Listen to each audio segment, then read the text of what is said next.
Sunday. It's good to have you here. Bill, good morning. Good to be with you. I want to get to a number of topics. Let's start, however, on Ukraine. You just heard my conversation there with Admiral Kirby. Have we done all we can? Not remotely. And tragically, Europe is on the verge of war because of the weakness, the fecklessness of Joe Biden. I heard a minute ago Admiral Kirby make reference to that the Biden administration, I think he said, quote, "We're still digesting what happened back in August." Joe Biden's surrender and disastrous retreat from Afghanistan is the worst military catastrophe for the United States in decades.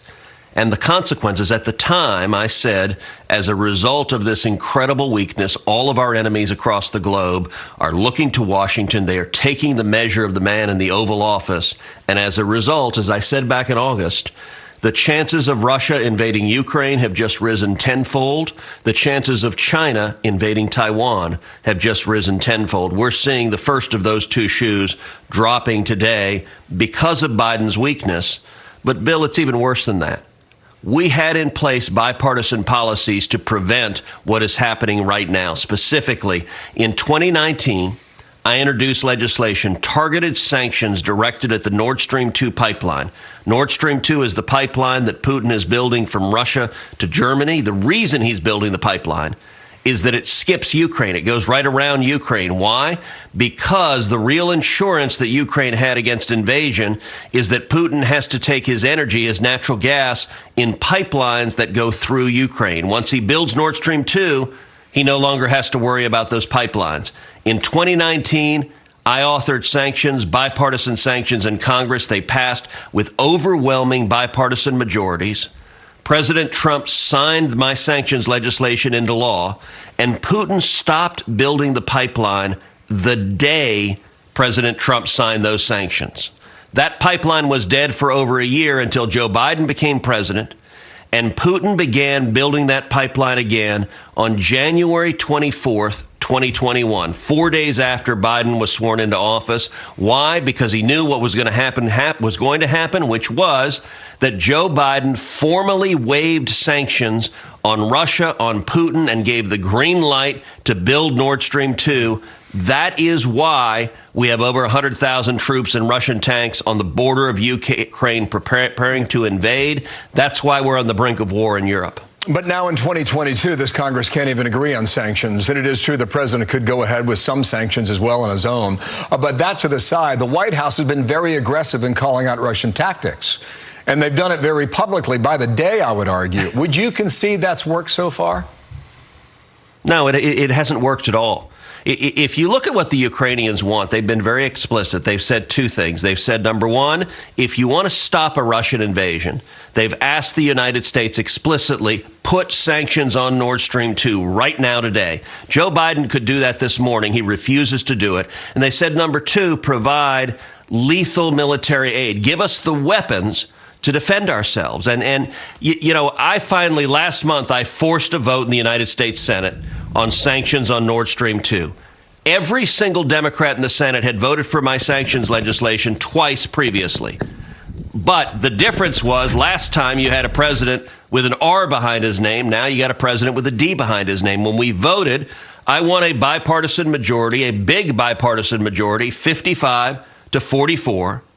But the Democrats filibustered the bill. They demanded 60 votes. Ironically, while at the same time they were calling the filibuster a Jim Crow racist relic from the past, that same day they were filibustering to protect Russia and Putin, and 44 Democrats gave in to political pressure from the Biden White House. They voted in favor of Russia, against sanctions. And explicitly, the president of Poland, the prime minister of Poland, the president of Ukraine, the prime minister of Ukraine, the president of the Ukrainian parliament, all explicitly said, if you want to stop this invasion, sanction Nord Stream 2. Joe Biden came to Capitol Hill and personally lobbied Democratic senators to vote against Russian sanctions.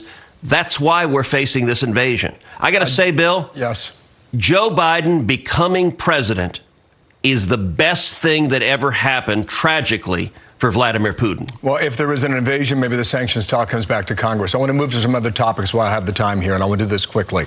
On the Durham probe now, this past week, the findings suggest that some sort of internet traffic was exploited to establish this inference and narrative that tied Donald Trump to Russia, either as a candidate or as president. Andy McCarthy, a prominent conservative legal mind, writes this, quote, "Did Durham find something worse than Watergate? Not so far." To the question, is this like the Mueller probe all over again? It is all smoke and no fire? Well, we have to see what the facts are, but I'll tell you the allegations, what Durham filed in a filing in federal court, is deeply concerning. What Durham alleged as a federal prosecutor, as a special prosecutor, is that a lawyer for the Hillary Clinton campaign conspired with a big tech executive to monitor and spy on Donald Trump, to spy on him at his home, to spy on him at his office, and indeed they were spying on the White House itself. They were spying on a sitting president. That is, you know, you and I both remember when President Trump said the Democrats are spying on me, and the corporate media collectively laughed at him. They mocked at him. They said, what a ridiculous claim for him to make.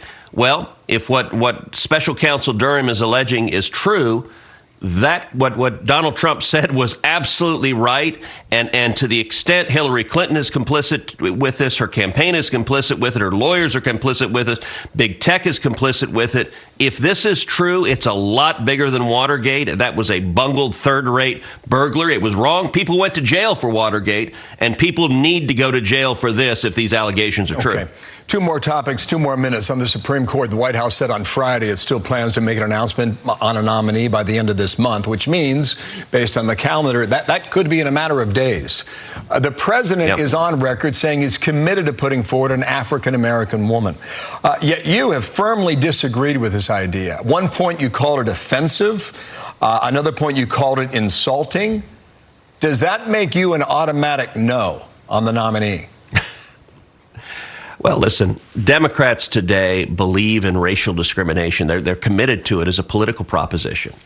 I think it is wrong to stand up and say, we're going to discriminate. This administration is going to discriminate. What the president said is that only African-American women are eligible for this slot, that 94% of Americans are ineligible. Merrick Garland, whom Barack Obama nominated to the Supreme Court, Merrick Garland was told, sorry, you're the wrong skin color and wrong gender. You're not eligible to be considered.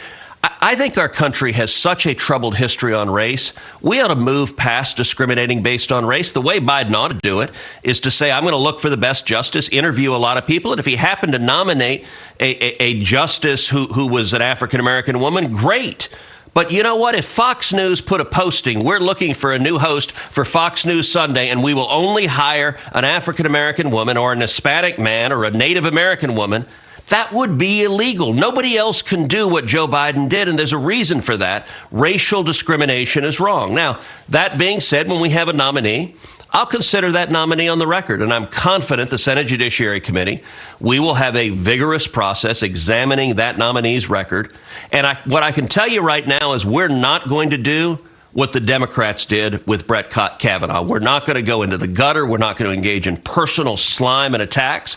We're going to focus on the nominee's record, on substance, and what kind of justice she would make. And that's the constitutional responsibility of the Senate. I hear a window of consideration in that answer. And we'll see where that goes, and tell your dog we're almost done here, okay?